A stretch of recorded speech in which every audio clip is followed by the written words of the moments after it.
নমস্কার বন্ধুরা, ঘরের সাথে ঘরোয়া খাবার চ্যানেলের আমি জয়িতা সবাইকে স্বাগত জানিয়ে শুরু করছি আজকের চটজলদি একটা চিংড়ি মাছের পদ।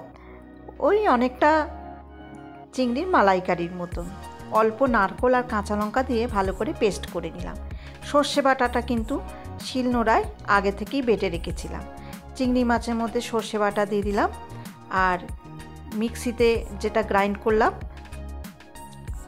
নারকেল আর কাঁচা লঙ্কা সেটাও দিয়ে দিলাম, লবণ দিয়ে দিলাম, খুব সামান্য হলুদ দিয়ে দিলাম, আর দিয়ে দিলাম লাল লঙ্কার গুঁড়ো খুব সামান্য, আর এতে কিন্তু 4-5 পলা তেলও দিয়ে দিলাম।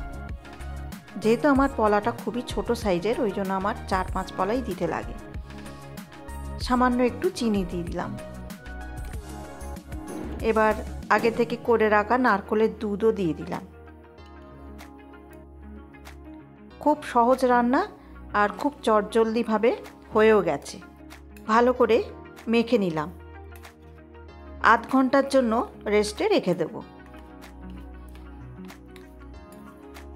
এবার এটাকে টিফিন বক্সের মধ্যে করে নিয়ে প্রেসার কুকারে বসিয়ে ভাপিয়ে নেব।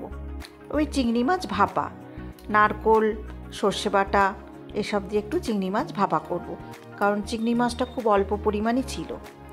কিন্তু কোথাও আমি আমার ঘরে টিফিন বক্স খুঁজে পেলাম না, মানে প্রেসার কুকারের সাইজের যে টিফিন বক্সটা ঢুকবে সেই টিফিন বক্স খুঁজে পেলাম না।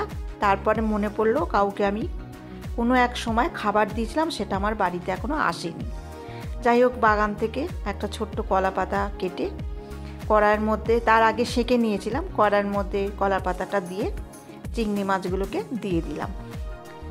ম্যারিনেট করা চিংড়ি মাছগুলো ওই কলার পাতার ভেতর দিয়ে দিলাম, দিয়ে ওপরে ঢাকা দিয়ে বেশ কিছুক্ষণের জন্য সিমে করে রান্না করব। এর উপর কিন্তু সামান্য সর্ষের তেল দিয়ে দেব, আর দিয়ে দেবো 3-4টে কাঁচা লঙ্কা। যে যেমন ঝাল খায়, আমরা যেহেতু একটু বেশি ঝাল খাই ওই জন্য কাঁচা লঙ্কাটা একটু বেশিই দিলাম। আর ভাপানো চিংড়ি মাছের উপর কাঁচা লঙ্কাটা ভাত দিয়ে ডলে খেতে খুব সুন্দর লাগে। দেখি এরমভাবে করে, টিফিন বক্স পেলাম না বলে আমাকে এই উপায়ে রান্নাটা করতে হলো। একটু নারকেলের দুধও দিয়ে দিলাম 2 চামচ।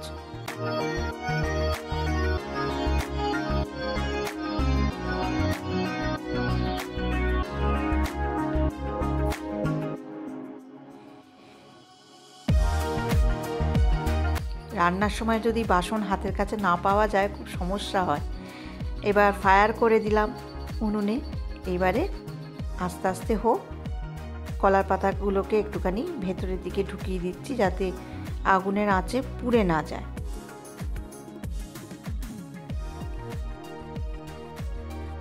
ওপরে একটা ঢাকা দিয়ে দিলাম। আগুনের আঁচটা কিন্তু একদম কম করে রাখতে হবে।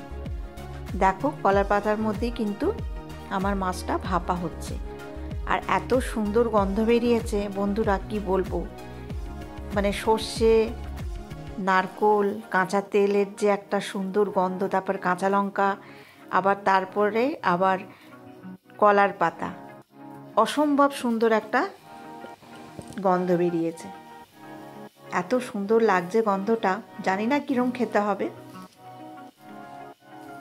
বেশ কিছুক্ষণ কিন্তু এইভাবে সিমে রান্না করে নিতে হবে।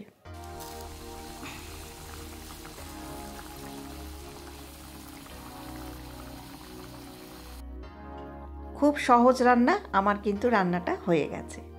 দেখো, কলা পাতাটা পুরো পুড়ে গেছে, দেখো কড়াইটাও কালো হয়ে গেছে। এবার ট্রান্সফার করে প্লেটে নিয়ে নিলাম। এটা শুদ্ধই থাক, আর অন্য জায়গা আর ইয়ে করবো না। কলা পাতার মধ্যে চিংড়ি মাছটা থাক, অল্প তো খেয়েই নেব। বিশ্বাস করো বন্ধুরা, খেয়েছিলাম, তারপরে তোমাদের ভিডিওটা দিচ্ছি। এত সুন্দর স্মেল একটা হয়েছিল, কি বলবো।